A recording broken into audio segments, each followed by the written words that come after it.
Hi guys, good afternoon. Profile not recommendable ba yung account mo? Hindi na ma-monetize? Guys, maraming nagka-problema sa ngayon ng profile not recommendable. Ano ang gagawin natin para maging recommendable ito?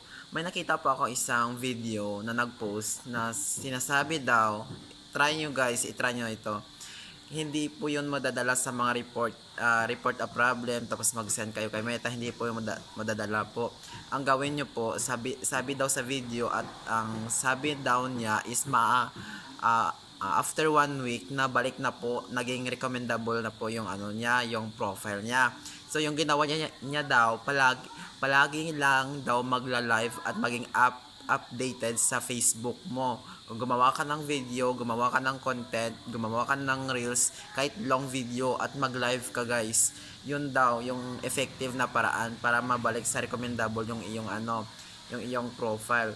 So, na-try ito ang ginagawa ko ngayon kasi may isa akong page na John Mark Lacanaria, not recommendable.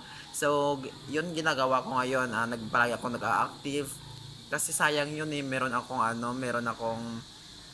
10,600k followers ata yon. So sayang kung hindi ko, tapos kakamonetize ko lang doon sa sa in-stream ads, di ba? Kasi ang problema pag not recommendable, hindi ka ma-monetize sa ibang tools ni Meta, di ba?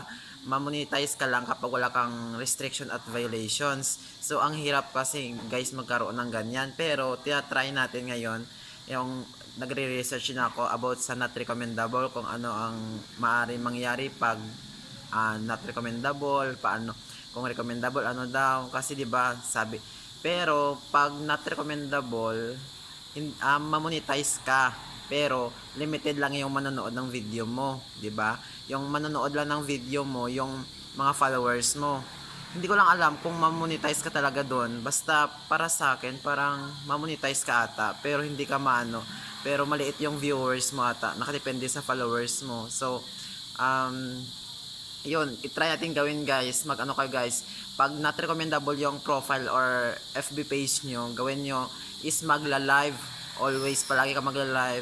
Gumawa kayo ng content, long or short video, kahit reels. Basta magpost ng post kayo, kasi yung sa video doon 1 week lang daw na ibalik yung kanyang not recommendable, dahil not recommendable yun. So ngayon tinatry ko po para tapos i-update ko kayo kung ano mangyayari sa profile not recommendable, diba? Kasi lahat naman tayo gustong kumita, pero basta beginners ka, yan, mahirapan ka kasi ngayon, sa panahon ngayon, si Meta, ang hirap ni Meta na marami si Meta ngayong restriction, 'di ba? Violations, konti-konti lang galaw-galaw mo, konting-konti kahit shadow mo lang, copyright agad, flag content agad, 'di ba? So ang hirap ngayon.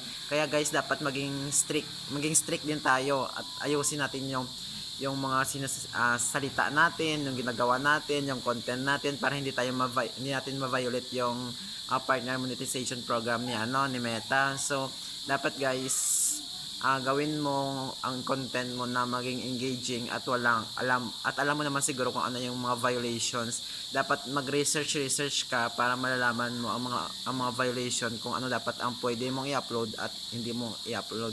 At yung pinaka-technique guys, para maparami yung maraming manonood ng video mo, dapat gumawa ka ng engaging content, yung nakafocus lang sa isang bagay, hindi yung random kasi gusto mo ma-monetize, di ba? So dapat nakatoto ka, at wag ka munang gumagamit ng mga wag ka gumagamit ng ng mga music, kasi marami ngayong copyright, tapos mga mga naka-dub ka, wag ka muna. Mag voice over ka lang muna kung kaya. Kung wala naman, okay lang, wag mo nang mag voice over, basta wag ka muna mag mag-upload na may music sa reels, di ba?